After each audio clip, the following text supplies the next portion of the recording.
Welcome to the Perspective Podcast. As you guys already know, my name is Josue IG from the Democratic Republic of Congo, and I live in Texas, for those that might not be aware. I preach at times, but we're really not here to talk about that. And to my left, he usually sits over here, but he's on my left today. We have Mr. Chase Brown himself. He was born in Texas. He attended the University of North Texas. He's an aspiring philanthropic creative, and it is October 18th. And he still loves very long walks on the beach. Why that is, I have no idea. Hoping to get into that this episode. So it's breaking news. Chase Brown, how you doing? I'm doing good, man. I hate to break it to you. Yeah. But I think we might need to delay that breaking news a week.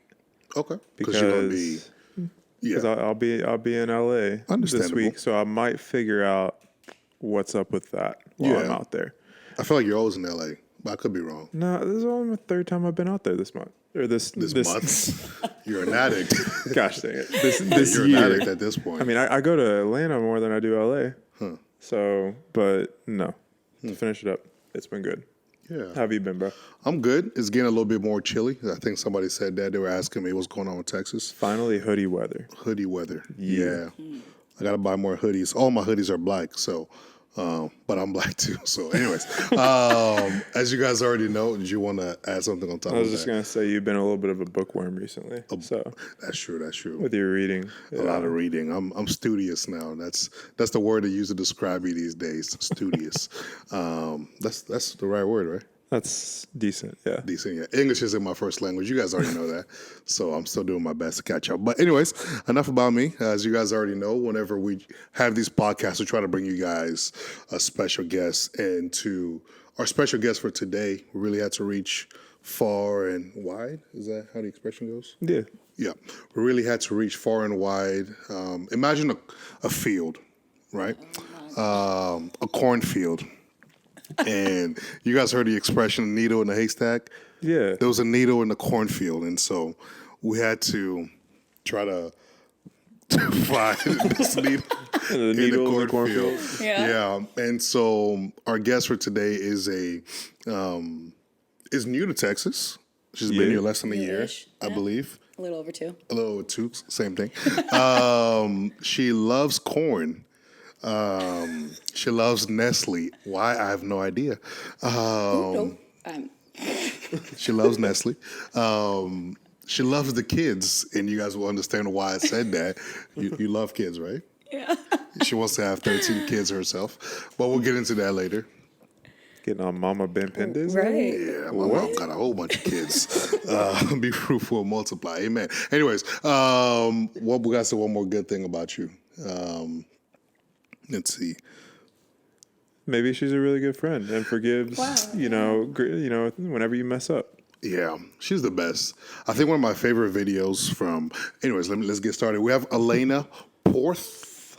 Did I say that correct? Yes, that's correct. I'm a professional. I do this. One syllable. It's pretty simple. What is? My last name. Yeah, with the P, right? Yeah. You was talking about porch earlier. Okay, you know what? We're not doing this. Porth. You're good. Porth. You're good. So one of my favorite videos from my birthday, I'll show you later. You're like walking up with the cake. Oh, with the cake? Yeah. I'll show you later. Okay. I almost cry every time I look at it. Well, I'm pretty sure she lived through it, so I don't know if she needs you to show her the video. It's true. Yeah. I mean, it would be cool to see it from a different aspect, I guess, True. Happened. Did you even have So there you go. There's brownie points for you. Yeah. I did. Okay. That was my favorite cake, the Tres Leches cake. Bro, your energy is really low today. No, it's here. It's here. I just don't want to give too much because it's our first time, and this is our first podcast. You don't want to overwhelm her? Don't want to overwhelm her. So welcome to the Perspective Podcast. Thank you. Yeah, how you doing? Good to be here. I've been good. Been a little tired, but we're good. We're here. Happy to be here. Yeah. Nice. Seems like your energy is a little... It's there. I've had maybe like two and a half coffees today. So it's 2.5 more than I, but probably the exact same amount that I need. Yeah. I think that's more coffee than I've ever drank in my whole life. So I'm calling bull crap on that. No, I think I've only ever had 1 cup of coffee in my life. How do you function? The Lord. The Lord. Yeah. No, like seriously, like coffee is not for me. I think I've only ever tried it once. So, yeah. All right. Okay. Fun fact. Personal choice. Ripley's Believe It or Not, right? It's a fun fact for you guys for today. But for today, we have a very special episode, a very special conversation. I was trying to find, we were trying to find interesting people to bring on to have very interesting conversations. And so add a new dynamic to it. Add a new dynamic to everything. And so that's a new word to your English vocabulary. It is. I actually have a list on my phone with a bunch of English words because I'm still learning how to properly execute the English language. But you didn't know that, huh? But tell us a little bit about yourself. As we mentioned, you're still new to Texas a little bit. Let's start there. Yeah. We gotta get on her for being new to Texas, right? Well, see, the thing is, we'd be getting on her parents. It's not really like she can control it. That's not your fault. But I think the fair question to ask her is, did you get here to Texas as soon as you possibly could? Or did you delay it all? Yeah, that's a good question. I would say I delayed it a little bit. Wow. I graduated school from Iowa State University, and then I moved home for a little bit, tried to save up money, and then I guess I got out in a reasonable amount of time. Okay. I'd say. Why Texas? I grew up moving around the Midwest, and the Midwest, there's beauty in the Midwest for sure. Corn's beautiful. Yeah, the Nestle thing though, I don't know. I'm not gonna lie. Do you really I have not like no Nestle? idea. I love chocolate, but I'm Like the confused. candy Nestle? brand? Yeah, like Candy Bear. What are you talking Candy Candy brand. brand. about? No, the milk thing. Nestle is chocolate. It's a whole brand, dude. It's a brand. Oh, they do. Yeah, It's they like do Nestle other Crunch. things. Yeah, Like, but they have true, like that's true, other that's true. foods, not just chocolate. But I think that's what I was getting at. I wouldn't know. Where'd but you get that continue. fact? Just research. We'll do research beforehand. That's about it. They do have corn. Okay. I will say that. But I moved here in August of 2019. I just kind of It's a wanted good to. month. You came at a good time. It was very hot to move into a third story, no elevator apartment. It was awful, actually. why y'all August people do that to us? Listen, such a great month. Let's not get into that. No, yeah, I mean, just like what you were saying at the intro, it's starting to get a little bit colder. It is. Where outside's starting to actually get manageable. Wait, pause, So pause, that's pause. further reason Pause, to why pause, October pause, is the best. Guys, how could I forget? It's almost Chase's birthday Chill. When's your birthday? on the 23rd. It's my mom's birthday. Of this month? Yeah, that's crazy. So, We're going to sing him happy birthday? I can't sing, so I'm looking at you. Me neither. Oh. Thomas, could you could you sing happy birthday for us with Chase? Okay, we'll put it in the edit. How you feel, man? You're getting old. bro, I'm getting old. Yeah. It's that birthday where you are officially closer to 30 than you are 25. I wouldn't know. And well, yeah, because you are 30 I'm 21. plus 8 years. Yeah. I'm still 21. Goodness. All right. Well, let's get into it instead of I'm joking so around. sorry. You didn't deserve that. You didn't deserve that. But yes, so you moved to Texas. Yes. And presently you work at a certain industry Yes, I do. that a lot of people might not know about or have vague understanding about. So talk to us a little bit about that and what you do according to what you're able to share. If there's something you can't share, feel free not to share. So, yeah. So when I originally moved down here, I worked for a specific foster care agency out of Fort Worth. I was there for a little over a year as a case manager. And then October of last year, I transferred to another foster care agency called Upbring. So I'm a family service worker, which is essentially the same thing as a case manager. So I've been in foster care a little over 2 years. Yeah. Okay. What drew you to that? Like, was it something where you enjoyed that kind of stuff your whole life or later in life? It's weird because I always tell the story how I was a psychology major. You were too, right? Yeah. Yeah. You studied the brain? Why do you think I'm so good with people? Yeah. Come on, Chase. I studied psychology at Iowa State, and I originally went to go in animal science pre-vet. Thought I wanted to go to vet school since I was like 12. I thought it was because I didn't like people. Like if I worked with animals, I wouldn't have to deal with people. And then I realized about sophomore year that, I actually enjoy working with people and I like talking to people. And so I went the route of psychology and dropped the pre-vet option. Thought I wanted to work with therapy animals with people. Then ended up dropping that as a whole. Thought I wanted to be a counselor. And then when I graduated, I looked at grad programs, thought I wanted to go into counseling psych, thought I wanted to be a therapist. Grad school is expensive, so I took a year off, tried to figure out a little bit more what I wanted to do. In college, I actually worked at a residential facility for juveniles who had, criminal court history. Did that for about 3 years. Really amazing experience. I love working with teens. Like adolescents, teens is my main focus. I love working with kids in general, but I think it's a really important age. And then knew someone who knew someone, and they worked in the foster care industry, and I had only tested the waters a little bit in foster care because the kids who were in the residential facility, some of them, essentially they're in foster care while they're away from home at the residential facility. But yeah, so when I moved down here, it was kind of all new. Had never worked with, children outside of like 12 to 18 besides like babysitting and stuff. But so, yeah. So what does that look like for, because I'm not going to assume everybody knows. Yeah. So what is foster care or being a foster parent versus how does that translate to maybe, even adoption or just like all those words that some of us might not be too familiar with? Like, could you kind of explain or go into that a little bit more? Yeah, so essentially I only know what foster care is in the state of Texas. Foster care is different state to state as far as kind of what everyone has like a basis of what they go off of, but in Texas specifically, if you want to, say you're a parent, whether you're married or single, and you want to adopt a child, you could go the straight adopt route. So that means that you are looking for children who are legally free, which means that they have their parents' rights have been terminated. Or if you would like to adopt through foster care, which I always encourage people, then you can go that route. With adoption, while waiting for just legal risk or legally free kids, definitely a longer time period, especially depending on what age of kids that you want. You find a lot of people that, want babies and, younger children, and there are a lot of other children and other ages that are available. And the average age of actually like kids in foster care in general is around 8 years old.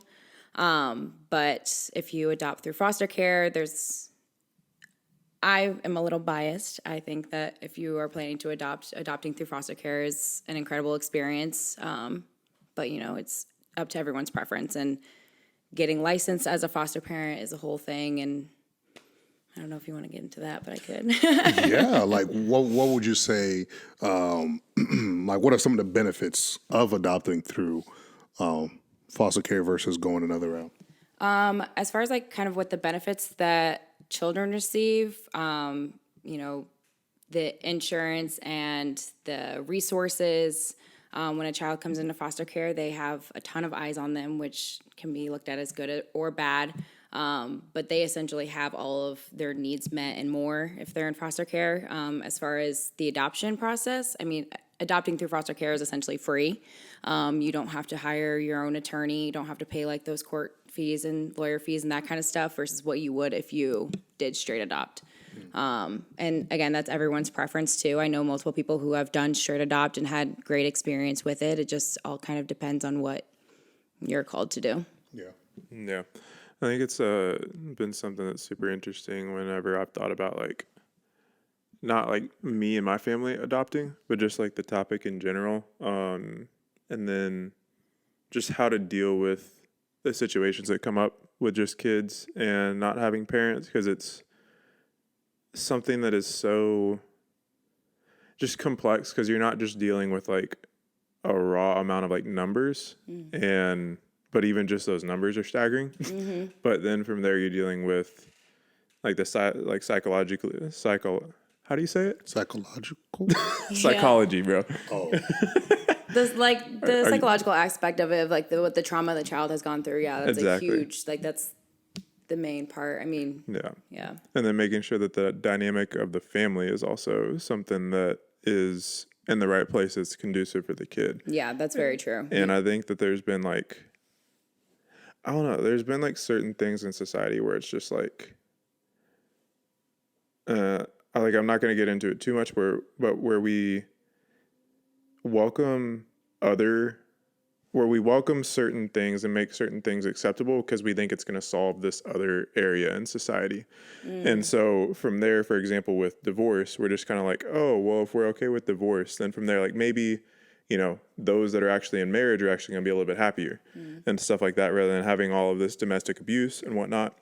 But what often happens is just, okay, well, if you have this kind of like, backdoor exit as divorce in a way, then you're not going to be willing to go to the extent and the efforts that's needed to build the conflict resolution skills to then be able to actually like talk things out and be able to have, a happy marriage like the Lord would want. And so I think there's other things as well that like we've welcomed other societal topics for the sake of like solving adoption, where it's just like, I don't really know if that's the best thing. And I think we're just trying to rationalize it for the sake of solving this issue rather than like, okay, we don't want to just solve this issue. What's actually best for like everyone involved here and kind of going like in all of that. Yeah. And so it's super unique and interesting. I think, so moving to Texas, I had no idea what the state of Texas alone was going through. I mean, when I moved down here, it was kind of a culture shock, and learning that Texas thinks it's its own country in general, but Dang right.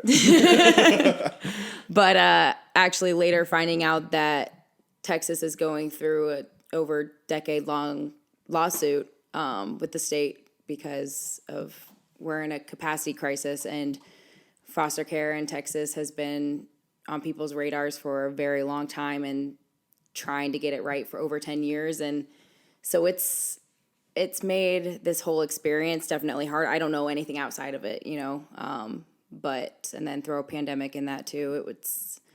There's some things that I'm learning definitely that are specific to Texas that make my job a little bit more hard or interesting depending on which way you look at it. But yeah. Well, what are some of those things?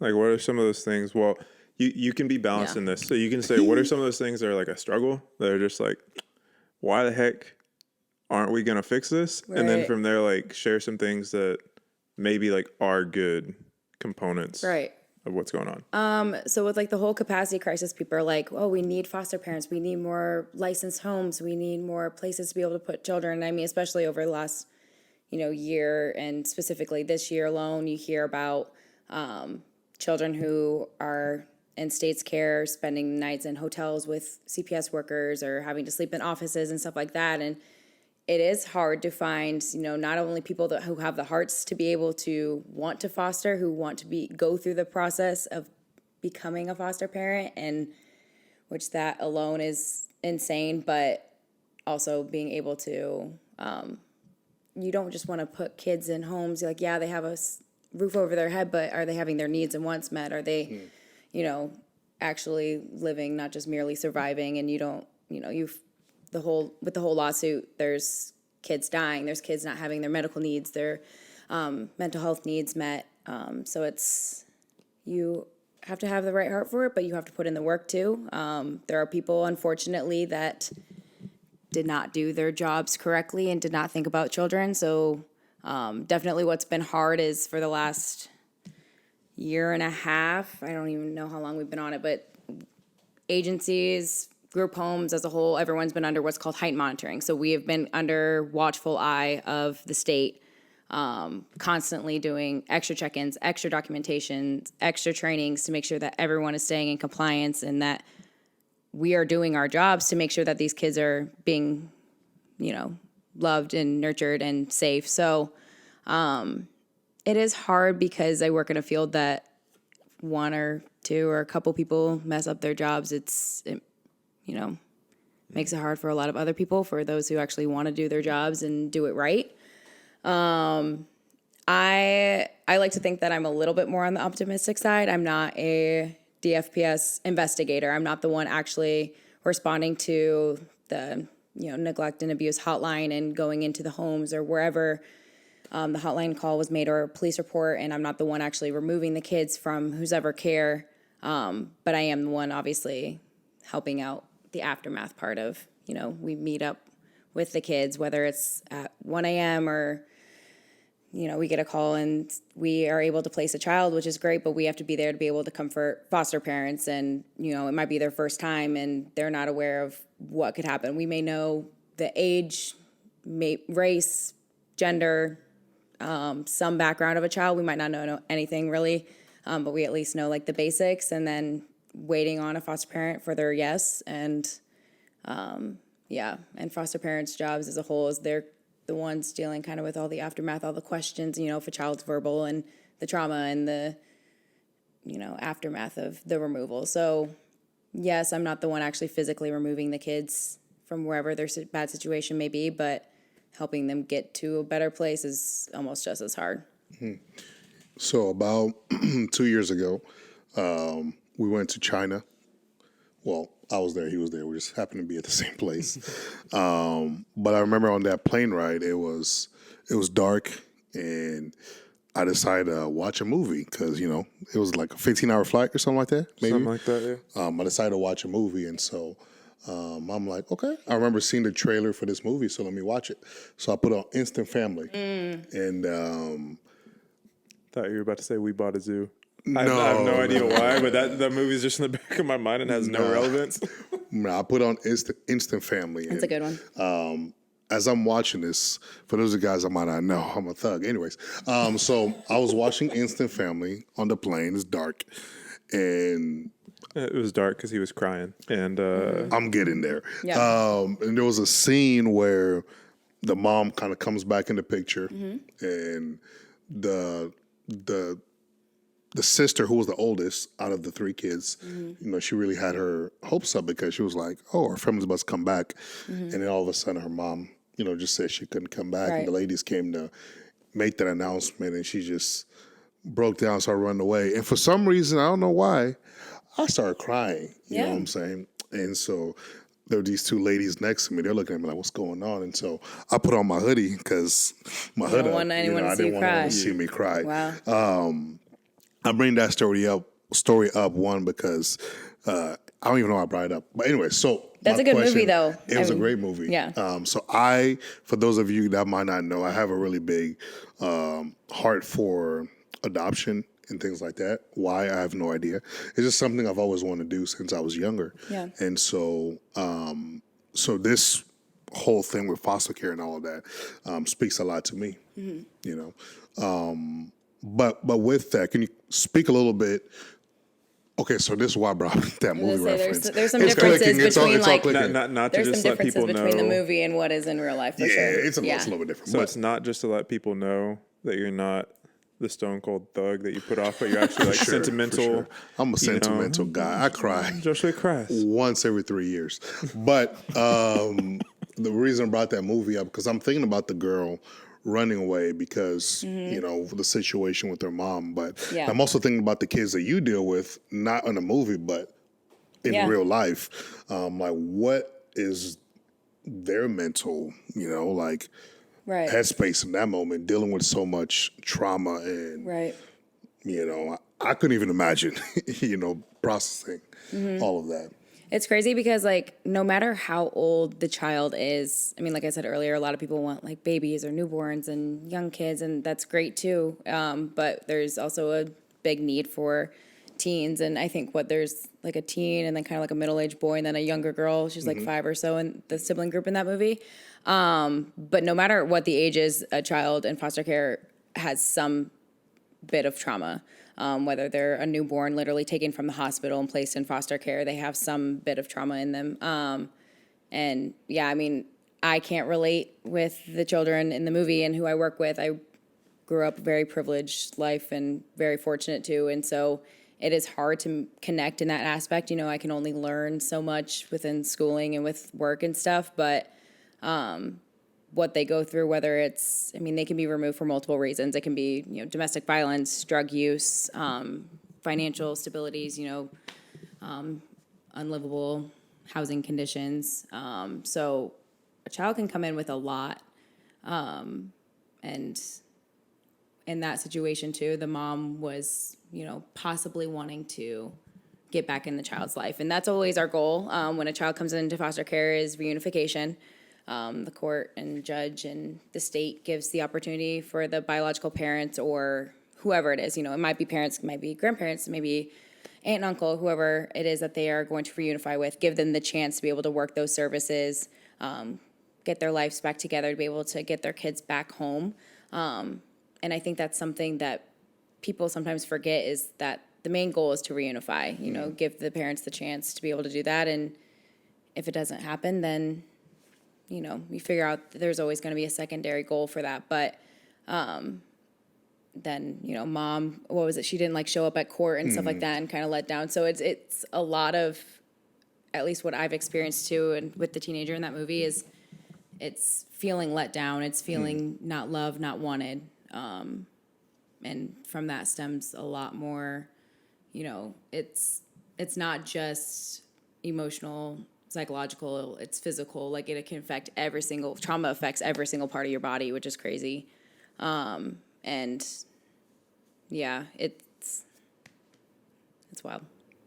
Yeah, I remember being at work and I was speaking to this lady that was working in the front, and she told me her friend, somebody just came and dropped a child off in her front doors, Wow. a baby, and so she didn't know who that. the family was, who the mom was, or anything.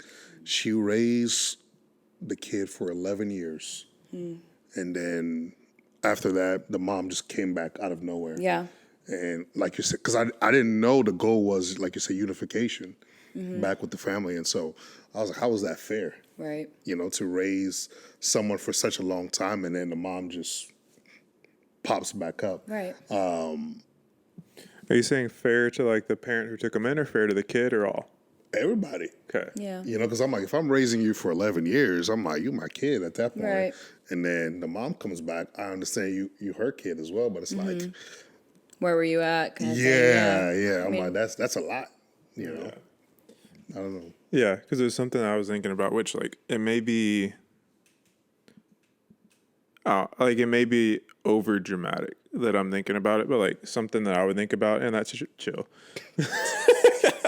Something I would think about in that situation is I don't know why my mind went there, but we can work through this. Is in that situation, I think as the adoptive parent. Is it all right, there we go. You're getting better.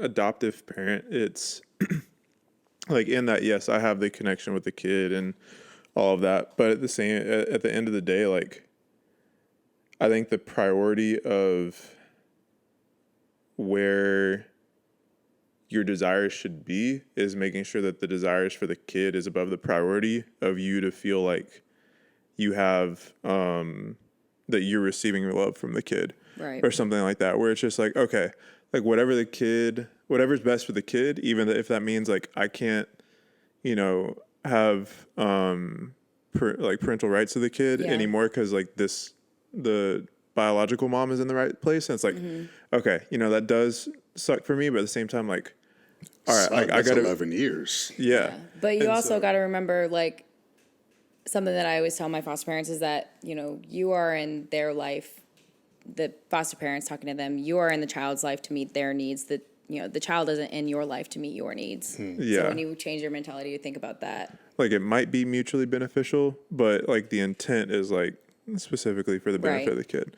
And it's something that totally random. I don't know why this it's one of those things that's an implicit part of the story, but it was something where I don't really know why, but it didn't just hit me until right now. But the fact of basically Moses being adopted, in the Bible, it's just God talks about an adopted kid as one of the most significant stories in the Bible, and how, how in Pastor, you're gonna need to help me out with a verse here, but pure religion cares for orphans and widows. What is that? That's James. James. James, the end of chapter 5, I want to say. Okay, what's the subtitle? You always know the subtitles. Pure religion before God is to care for. Yeah, it says true religion, I think. Okay. True religion in the Bible. We'll fact check you on Yeah, that. Were you just work asking on that. me? Yeah, of course. You a you a student of the word. Yeah. But no, so it's something that, it's crazy that there's such a heavy emphasis on taking care of orphans, and whether that's through foster care, adoptions, whatever. But yeah, so maybe I would toss this question over your way then. Do you think it's something that having orphan kids is like a problem within society that we can solve, or is something that will always be present and we just need to figure out the best way to deal with that? That's tough. I mean, you think about the lawsuit that we're going through that's been going on for over 10 years, and people are like, how can we fix this? It's not going to really ever be fixed. I mean, is anything ever really like done deal? This is never going to be a problem kind of a thing. And I think it's not, I don't think there's ever really a solution. There's going to be something that's going to be able to help. And that's obviously why I do what I do, to help like advocate and be able to help others learn about foster care and what it takes to be a foster parent, and what children go to, and what people maybe who aren't called to be a foster parent, but like if they want to help out or stuff like that. But like, as far as a solution, I don't know. It's a very fine line of like what is truly like a solution. Like every child not being in foster care, having a safe home, yes, that would be great. But there's also a lot of other factors that can affect that. I mean, yeah. And I think it's similar to where like the father's heart would be for there to be no orphan. Right. Similar to how the father's heart is for all to come to know him. Yet we know in like the faith sense, like the road is narrow and few will find it. Yeah. And like that's just a fact of reality. And it's our job to bring as many into that narrow path, just as it's our job to take care of as many kids as possible. Right. But at the same time, there's situations in times where we're just like facing hard realities that we just need to figure out how to like best deal with that. Yeah, I mean, even to that point, if you're a believer and you're, quote unquote, a Gentile, all of us in this room, Bible says, according to Brother Paul, that we've all been adopted into the family of God. And so I think in that we're able to see God's heart for adoption, because we're all have been adopted, right? Into his family. And I think that's something that I read that once, and it really just hit me because, I said I have a heart for this thing. And I was like, man, that's the heart of the Father to take care of the orphans, right? Somebody who, to always know that, man, God could have used a lot of different things to describe himself. But one of the things that we know him as is Father. Yeah.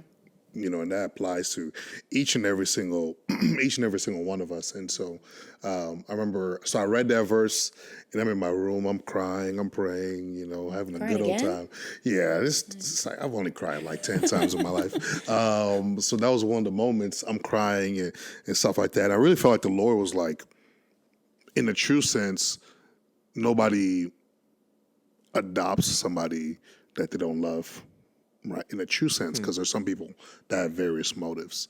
Right. But for you to really go out of your way and do that, there has to be some kind of love that is poured out in that process.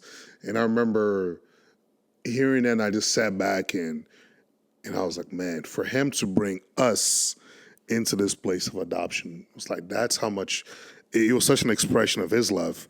And so for me, it's like, I got to do what my Father's doing. You know what I'm saying? It's like he loves so much that he brought us into his family. It's like, man, if, once I become a quote unquote father, I had to model that same thing. So for me, that's where that motivation, kind of kicks in as well. Right. And one of the things that we had brought up, or I heard you say, was like the trauma, the mental health, the state of the kids, and you kind of growing up in a place where maybe not being able to relate with them on certain things. Right. But for you personally, how do you deal with the trauma of seeing so much hurt and loss and just a lot of different things like that. I'm sure that it wears on you. Like, how do you deal with that? Yeah. Oh, I'm in therapy. I think anyone who works like in human services or social worker in general, it's very tolling on your body and your heart and your mind. And I have to remember that, it is not solely my responsibility. I'm a part of the solution, but it is not solely on me. I don't always do a good job at leaving work at work. I mean, I'm never not working. Whether it's a foster parent has to call me in the middle of the night or something happened. I mean, yeah, we have like an on-call phone and rotation, and there are weeks where technically I don't need to respond, but that's not who I am. But I have to remember that to keep myself safe, keep my heart and keep my mind safe, I have to be able to put my needs where they need to be and make sure that, because I can't do my job if I'm not full. I can't pour into others if I feel like absolute trash. So it's when they say, like even therapists need therapists and, doctors need doctors. It's true. I have to make sure that I'm filling myself up and making sure that, I have a good community and, taking the time for myself and taking care of my body. And so it's a lot though, because I don't really ever let work just stay at work, and it does affect me, and I just have to remind myself I'm a part of the solution. But there are some rough days, more rough days than not, but we're here. Yeah, and I think I feel you and understand from a different area of life about just like like carrying the weight of the world on your shoulders, Right. and things like that. And like mine, as I said, mine's in different areas, but it can be tough because like I think yeah, just like learning boundaries is tough. Like learning that a part of loving others as you love yourself is that you need to love yourself. Right. And that you need to place enough value on yourself to then be able to be consistent and be in a position to care for others. Right. Because I think that's something that's often overlooked is that verse is purely a referendum on how we treat others. To whereas like it's just interesting how God put the duality in there of like, no, this is also a referendum on how you treat yourself and how you accept the love that I am offering you. And that's where you find the ability to love who you are, continue to sanctify yourself and grow as a person, and not be complacent, and just Yeah. everything that goes into that. I mean, burnout is real. I mean, in any job, but I mean, in a job where you're serving people daily that go through the trauma, go through the experiences they have, and that's why you always hear that, people quitting their jobs, and I mean, it's real. I mean, I had to leave an agency where I felt like I was losing more of myself than the work that I was able to put in and supply for others, and it happens. I mean, that's life, but the burnout is definitely real. Yeah.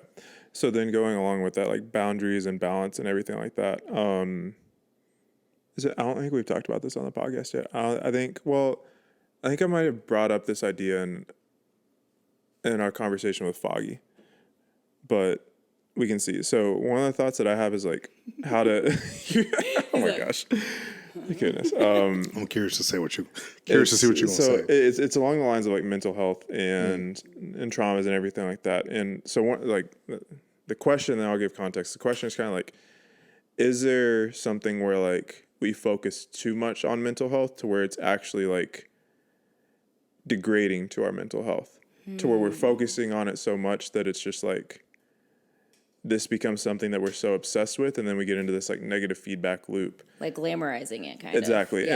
And it's something where I think because basically for me, I love Kid Cudi and Juice WRLD, and it's something where all they talk about is like the struggles that they're going through, stuff like that. And I think because they focus on it so much, that they just fall into that negative feedback loop of it never gets better in a way, to where in a way you attract kind of what you're thinking about. Right. And there's I can't remember the verse of that, but yeah. And so in society, we didn't talk about it at all until recently. And now I think we're on this other end of the pendulum where it's like almost not all of what we talk about, but a very large majority.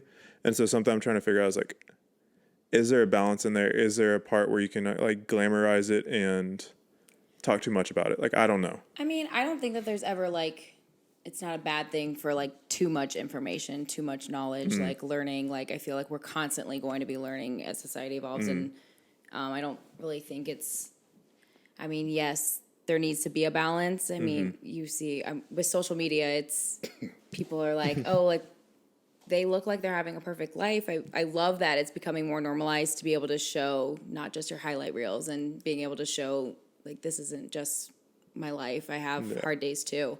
And I love that. But I mean, yeah, if someone doesn't really provide a solution to what they're going through, yeah, they might be just having the constant negative cycle. It's like, okay, what are you doing about it? Like, how are we going to be able to fix that? I mean, I think people should always talk about, you know, what they're going through that they might be hiding, but also it's like, what are you working towards to provide a solution or get to where you want to be? I like that. So you study psychology, as I study psychology. Did you ever look at the DSM-4? I bought that textbook and kept it, and I keep it in my bedroom. So you've read it? Yeah. Okay. Fair to say. Yeah. So I remember there was one assignment where we needed to Maybe we want to try like, say to. what the DSM is. Yeah, You know yeah. what it is? Let them know. I forgot. I wasn't going to class like that. Chill out. He was a different man back then. We're going to edit that part out. I went to class. It's essentially just like all like the diagnosis as far as like mental health field, and essentially if I wanted to open up the book and like if I was licensed to do that, diagnose you based off of your symptoms, whatever maybe, it's essentially all diagnostics of the psychological realm. So you use the key word there, licensed. Here's I don't even want to say issue because I don't think it's an issue, right? So I come from a culture where the whole mental health thing was not a conversation. Presently, I don't know how far people have gone in talking about it back home, just generalizing. But I feel like there was a shift here in America when I feel like in the last recent years, a lot of people have been talking about it. But to Chase's point, there are these Twitter or Facebook licensed professionals that are able to diagnose people. I'm like, if you look at the DSM-4, it's almost impossible. It's so hard to come down to. There's a DSM-5 now. There's a DSM-5. It's so hard to come down to the right diagnosis for something. And I feel like at times people just say things. I'm like, do you even know what that means? Right. Like, how did you come to that conclusion? Like, I mean, that comes like with anyone. I mean, doctors.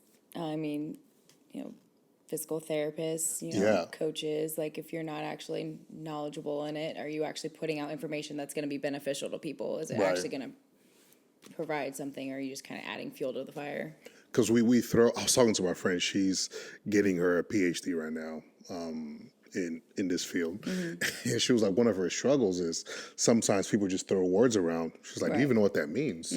I forgot what word she used, but for me, I'm like, I don't know if people always know what they mean when they say certain things.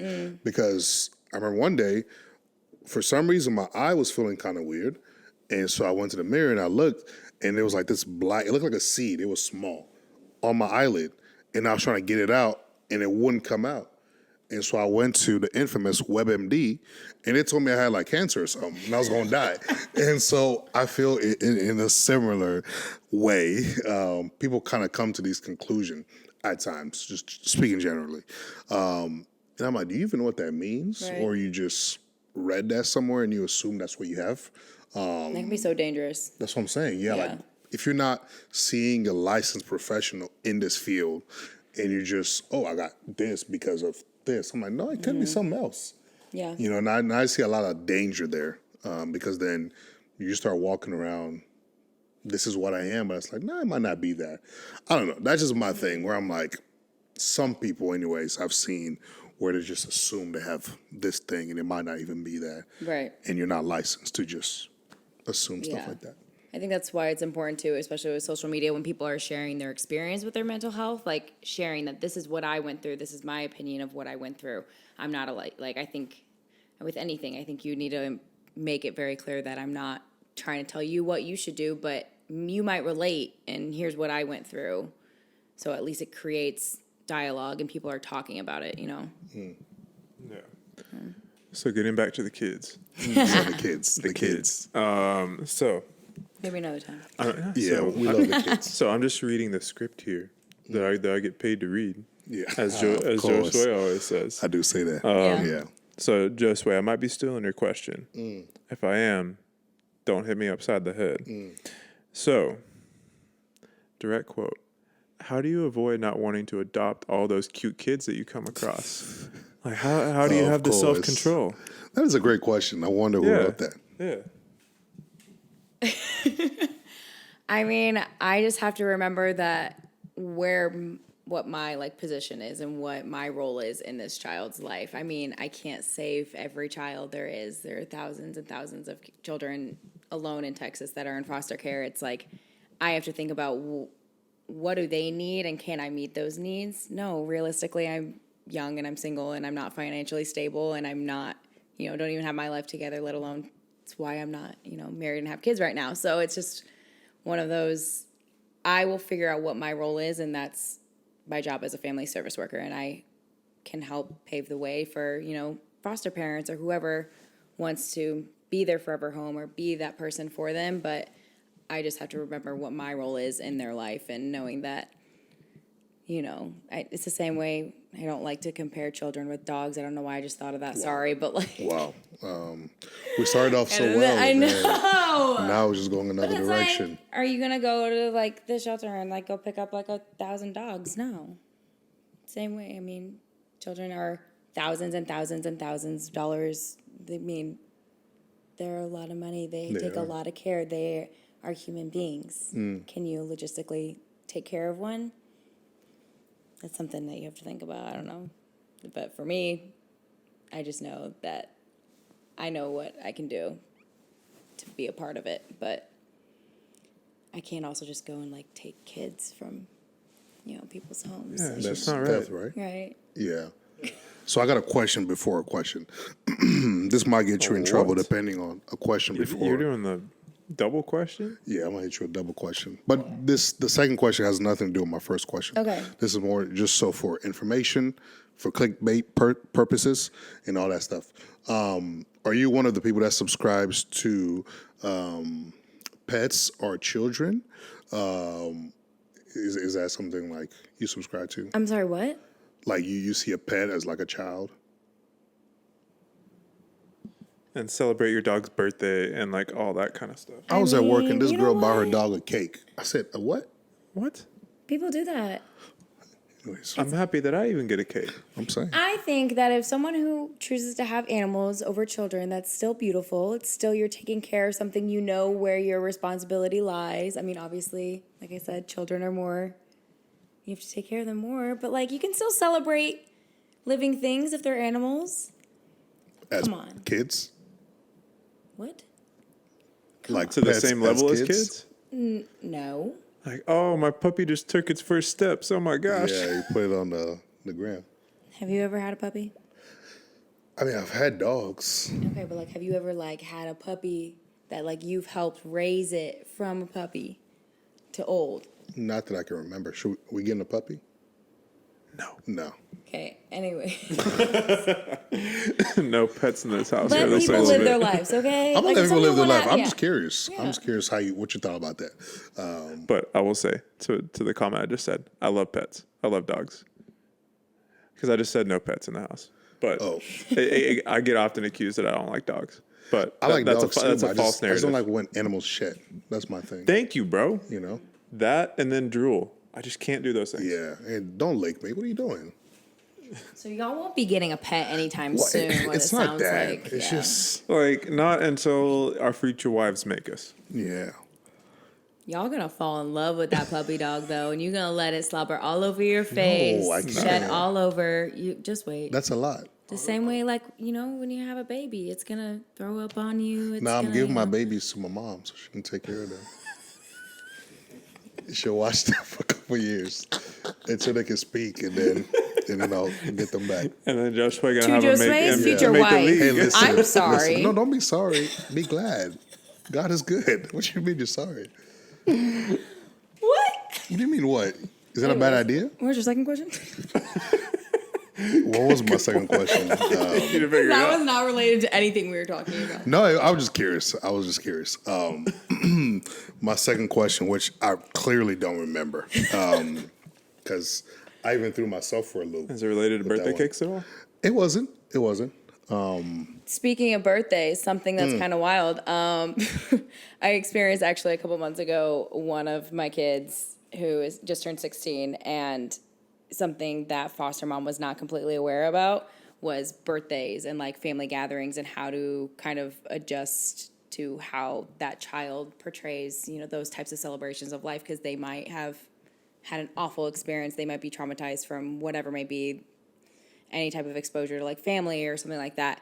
And this girl had never had a birthday party, had never had like a cake made for her, anything like that, or people put in effort. And that was wild to me.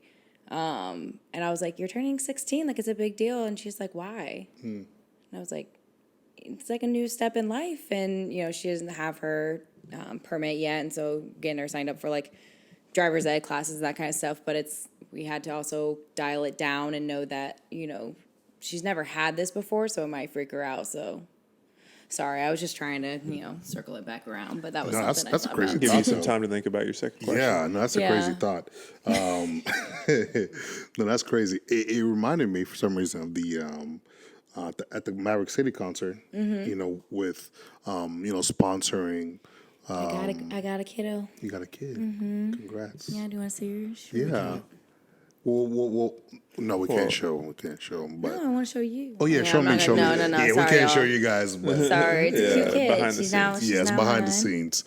She's now mine, but a friend and I went in and we have a baby together, Where's she from? She's from Guatemala. Guatemala. That's adorable. That was really cool, though. It was a really cool experience. Who's it through? Compassion or World For Vision? Children. Hold on. Food for the Hungry. Nice. Yeah. Yeah. What were birthdays like over in the Congo? Lots of spears, lions. Y'all get to ride an elephant? Yeah. Yeah. It was like, imagine the Lion King mixed with like Tarzan, mixed with like a live action of Jumanji, mixed with George of the Jungle. Y'all had the Rock at your birthdays? Right. Yeah, except for it was called a boulder. It was a different guy. He wasn't paid as much, so you gotta do Nor what did he you gotta look do. like the Rock you at know? all. Yeah, he looked like a boulder, so you gotta do what you gotta do. So it's slightly different. But no, I mean, speaking of birthdays, I Turned 30, right? wow, I'm 21. Whenever you get to be 30, you got to clear your throat all the time. Yeah, I'm 21. You forget to drink your water. I'm 21. Speaking of age, here's a question for you guys. So I remember when I was younger, right, and my brother had just turned 25, and I thought that was so old. I remember laughing at him. I'm like, dude, you're 25. You're like a really old guy. And then I turned 25, and I was like, man, I'm really young. What is it about? Like this is for everybody in the class, for Thomas, for you guys watching, listening. Like, what is it about age that? Because when I turned 21, 29, okay, whatever. So when I turned 29, I was like, I still feel pretty young. Right. But when I was like 15, everybody that was 29, I'm like, man, y'all super old. Am I the only one that you feel old? I mean, I feel old. You feel old. Yeah. Granted, that's just because my energy levels. Oh. I'm just tired. It's in the name of the podcast, the answer. You are always tired, though. I mean, yeah. So I feel old. What do you think about it? I feel like also when I was younger, I don't know if y'all were like this, but I thought I was going to be like married and had kids by like 23. Wow. I don't know. It seems like we all share the same story. Right. I thought it was going to be 25 for me, and then 25 hit, and I said, huh?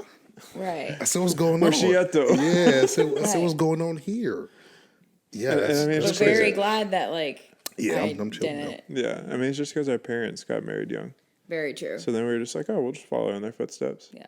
All My that. parents literally like met on a blind date, got engaged like less than a year. I'm pretty sure it was like 6 to 8 months later, and then literally got married. Like met, Sheesh. engaged, and married in less than a year. I've been married for over 35, 37 years. Shout out to them. Yeah, shout out to them. I'm like, wow. I was talking Not to a me, friend, not me, actually, though. since you bring up the whole marriage thing. We're bringing you guys all over today, so you're welcome. Thank you for being here. We haven't had, in a while. So Exactly, yeah. It's a great conversation to have. So somebody asked me about the one. I don't want to get you in trouble too much. But I was like, that's such a... The one? No, I know finding the one, Okay, never right? mind, just keep going. But it's such I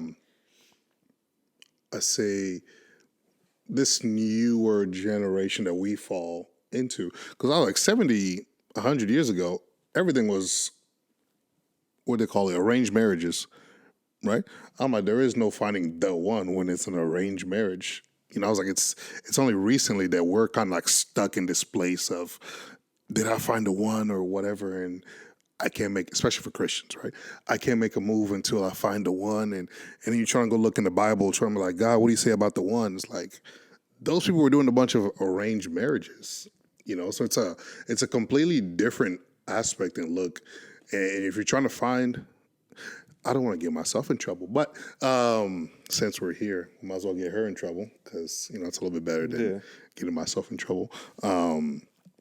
Since you're here and we're speaking about the one, with marriage, what do you think about the one? This is all bonus. This is all free. I don't know. I You don't wasn't know. prepared for this. Yeah, it's I wasn't bonus. prepared for This is bonus. This is what people are I feel asking like- for. I don't know. I think your person's out there, but it's like if you are so caught up on the one, you might actually miss someone who, you might have like these expectations and checklists of like who it is that you think is the one, but like you might miss someone that, might actually be better for you than what you thought and prayed for. We should ask Thomas, the resident Married person married in the person room. in the room. Yeah. Yeah. He just said he agrees with He's in everything that agreement. was just said. Yeah, because one of my favorite memes is this girl's like, Jesus, send me my husband. He's like, I did. You said he was your brother. That blood cracks me up every time I see it. Like, I'm always laughing. But wait, were you typing up something? Were you looking up a verse? Yeah, because I'll just say Chaz has some interesting thoughts on this Oh, no. that we could talk with him about next time he's on. I don't know if I necessarily agree with him, but I will give a shout out to an author. It's Gary Thompson, I want to say. Basically, this book called The Sacred Search by Gary Thomas. Gary. But yeah, basically in that his kind of premise is like, it doesn't really matter as much who you marry, but more so why you marry. And once you figure out why you marry, then you'll be able to identify the proper category and character of your spouse to be able to marry. And so, That's good. yeah, for him, he's kind of like, yes, at the end of the day, you're going to marry one person. Like, yeah. So there is the one out there categorically. Yeah. But, nah, you can't just be searching out there for your quote unquote soulmate. Yeah. We won't get into that. I mean, I feel like Greek all this nonsense. goes in with adoption, It's, Yeah, having a heart for people and what your motive is, yeah. Yeah. Don't be out there just trying to find the one kid you want to adopt, I guess. Okay, that's funny because in the Instant Family movie, do you remember that one mom? She was. There was. I actually, that's such a great point because she was trying to I'll find let you describe this kid that was like prototypical, he's going to be an athlete type of, like they just painted her in a very interesting light, right? But the kid she ended up with, redhead, skinny, like little white boy, nerdy white boy. Yeah, Yeah. it was just funny. And She was like, I want the kid like from The Blind Side. You know, like that's the story that she wanted, right? And she ended up with this like redheaded kid. that's, yeah, I had a parent kind of like that. Without going into too much details, I had foster parents that came in. They wanted, very plain as day, they said, well, we want a baby under the age of 1. If they're closer to newborn, great. White, blue eyes, blonde, and no trauma. I laughed. This is not Build-A-Bear. Yeah. And what did they get? Like, not even a couple weeks after they got licensed, they got I don't know, maybe God has something else for them, but like dropped on their lap a little white, blonde, blue-eyed baby boy, and that's what they ended up with, and it was great. I mean, honestly, beautiful family. It worked out for them, but it's just like, dang, there's people out here really trying to like pick, what they want, what does God want for you and good in place in your home, and it's like, it's not Build-A-Bear. It's not, you can't pick and choose. Well, I guess to that point, what is a proper expectation when you are trying to quote unquote pick, or how should somebody, like if I was to go, or do I just accept whoever is? So I won't every family has their preference, course, and obviously what's going to fit your family best. I mean, I have had a family who they have a ton of older kids, so obviously like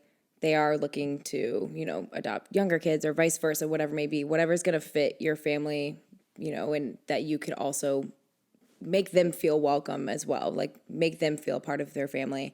But you have to obviously be realistic with it as far as age. So, I mean, when we license people, we always license them from 0 to 17 years old. But they can have a preference. I mean, they can be like, oh, well, we would like, realistically, our home has, so many bedrooms, and there are regulations as far as, if they're looking for a baby, yeah, you can have like the bassinet in your bedroom, but if you don't have an extra room, what happens when they get older? So you have to just think about, okay, well, this family's home specifically only has room for this age. And, if you have multiple rooms, or if you're looking to, foster multiple children, it's like there's age limits, that the opposite gender can sleep in the same bedroom. So there's logistics to it all, but like there are families who have preferences that will, that they know that they can meet the child's needs, which is totally fine as far as, age or gender or something like that. But there are families who are like, we'll take whoever, as long as their home is up to par as far as can they actually, create a livable space, because you can't have multiple children of all different ages living, in the same bedroom, opposite gender. You can't do that. So Remedy for disaster right there. Yeah. Yeah. So we'll starting to land the plane. I think something that'd be cool. I don't know if we have any kids who are going through an adoption process right now, or in foster care, that are listening to this. But in case there are, what would be your word of encouragement to them? as far as children in foster care? Yeah. Like if there was a kid in foster care right now who's listening to this, what would be like your encouragement to them just with what's going on in life right now? I mean, I know it feels like the world is crashing down. It can feel like, nothing's really going your way and that things aren't really in your favor, but just knowing that God has a plan for whatever, is going to be brought in your life. And there are people, if whether you're in a licensed foster home or a group home or a residential facility, there are people that do care. They want to shut everyone out. They want to think that no one loves me, no one wants me, but there are people out there who have the hearts. And as hard as it is to be able to tell them, you just have to be able to open up, but it will come. And just being open to those who give their hearts to you, and, especially children. I mean, even 18-year-olds, they're still children. Be a kid. Take the experience for what it is right now. I mean, I have a lot of teens right now that they just think life is ending, and I have to remind them, hey, well, you're in foster care. You essentially have so many resources, so many of your needs being met, versus maybe what your previous home life was like. like take advantage of this kind of situation and learn to trust people. There are people with good hearts. There are people who care, and you will get there. It's not like we're asking kids to accept that they're in foster care, the first day, month, year. It can take a long time, and just got to find the right people that will be patient with you. But Yeah, I saw your your post today on Instagram, the story that you shared, and yeah, and just to even kind of, I guess, encourage you in that there's people's lives that you're able to, touch because you did make that transition to Texas 2 years ago. And there's a verse that comes to mind. The Bible says that we are His workmanship, created in Christ Jesus for good works, which He prepared beforehand that we should walk in it. And it's God prepares good works for His people to do and to step in and to walk in these various things, right? And another verse, He also says that for it's God who works in us both to will and to do according to His good pleasure. And I bring those two verses to say that where He's placed you and what He's doing through you is for a purpose and for a reason. Yep. As your life lived, investing in others, is impactful and really impacting a lot of people and their families and generations. So that's not something that I'm sure you don't do lightly. But it's just hopefully it's a great reminder for you. We're called to be servants first and foremost. And I think that's such a great place to really be able to serve and to utilize those gifts and talents that that the Lord has placed in you. So, in front of everybody, the audience and the people, I commend you for what you do. Thank you.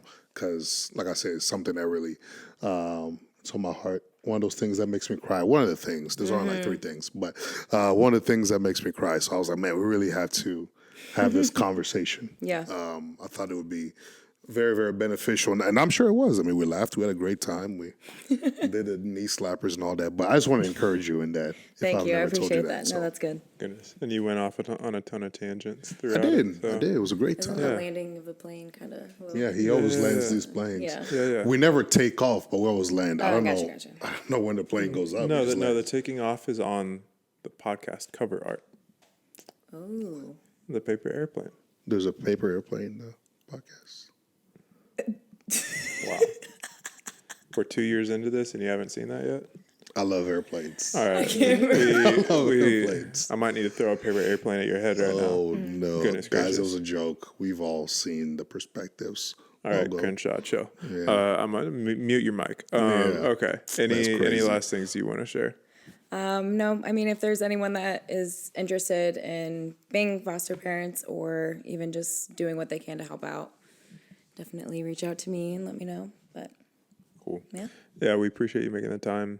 And just as Josue said, thanks for what you do. It's it's difficult work, but it's needed work. And as I think all three of us can relate and just continue to find those boundaries. For sure. Don't carry the weight of the world on your shoulders because it's not fun.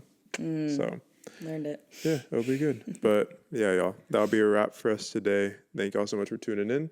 We'll be linking all of Alaina's information in the description. If you want to go check out everything that she's doing and ask her questions about foster care. All of our information will be in the description below as well. If you want to support the podcast and the outreaches and everything they're doing. And so, thanks again. Thank you guys for having me. Yeah. Until next time, much love. God bless.